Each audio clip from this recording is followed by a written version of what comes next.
What's up, Everyday Blades? Man, it's been a while since I've been behind the camera.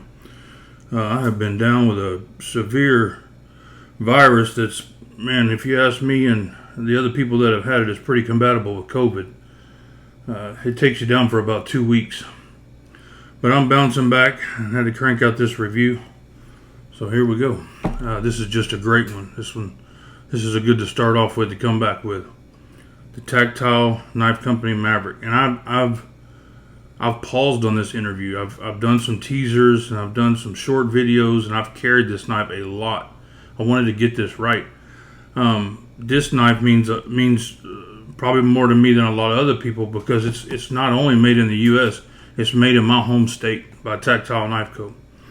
I'm a big fan. So we're talking about the Tactile Maverick, and I was eagerly awaiting this knife's release when it came out, and I'm very, very glad to have it. You can see I have carried it a lot. I mean, it's got carry marks on it, scratches. I put 2 blue O-rings on the thumb studs just for looks. It doesn't need it, but this knife is different in one way because of the action. All these knives that are coming out now, are 90-something% of them are all on bearings, which is great. I'm a fan of bearings. But if you go back to when I started collecting years ago, phosphorus bronze washers were the thing. And you had to be a pretty talented knife maker to make a quality knife on phosphorus bronze washers, to get that smooth drop shut feel like bearings, yet still have the agility of washers, and not have any blade play, forward, back, side to side. Sorry about shaking the table, but that's what it takes sometimes.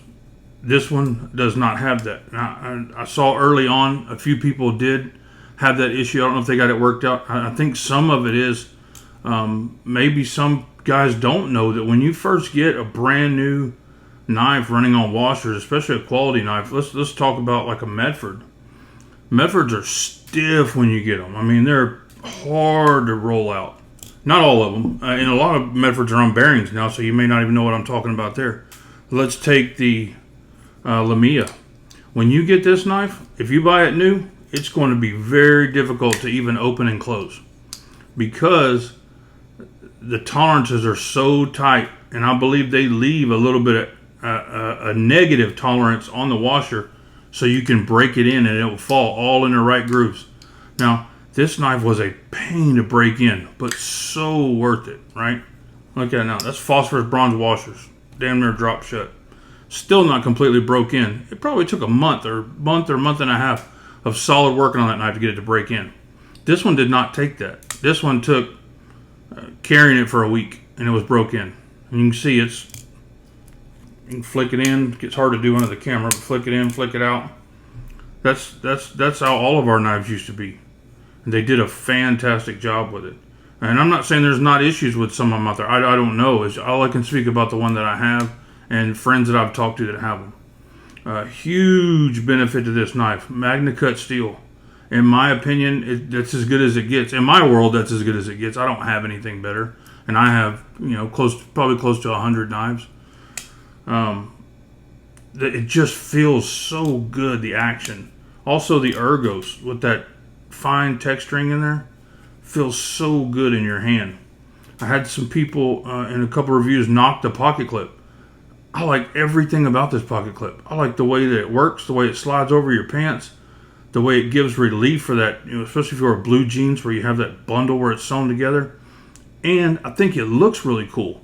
Also, you don't even feel it. It's right in the crease of your hand where a pocket clip is supposed to be. Anodized pivot head, pivot collar on this side.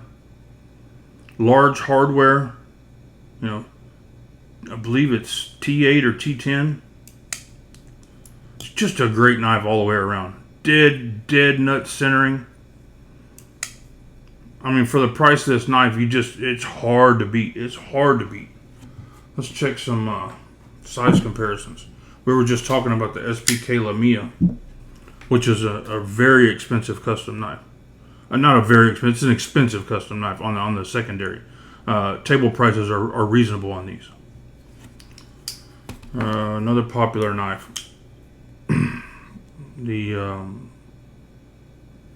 Rosie.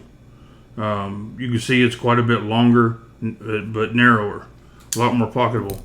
Something that's similar in size too, and I would equate it to a lot, is the Grimsmore Rask. Very similar in size, both made in the USA by quality knife makers. Very nice. Let's check some measurements. 3.75 on the blade, 4 1/8 on the handle scales, and then we're 8 1/4 total. Let's check the weight.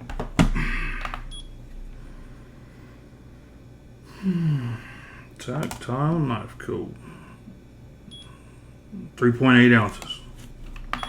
So over the past, so I've probably had this knife, I don't know, 3 or 4 weeks.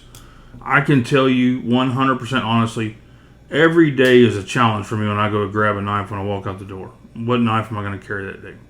Because I have a lot to choose from. I have newer knives that I need to review, and I always carry at least a couple of knives, sometimes 3, and I'll throw a couple in my bag so I can experience them through the day, especially knives that I need to review. This knife has been in my pocket front and center since the day it got here. It's just a great all-around knife. I love the thickness of the blade. It's not too dainty, but it's nearly a full flat grind. Came super sharp. That texturing just feels luxurious. They did a great job with the crossbar lock. Flicks out with authority. That's just me. Don't worry about that. It's underneath the camera, it's very difficult to operate these knives. Especially when I got my elbow up on the table. If I pick my arm up and operate it correctly, it's not a problem. Yeah, I'm a fan. They did a great job. Not to mention, it's just beautiful. It's just a good looking knife all the way around.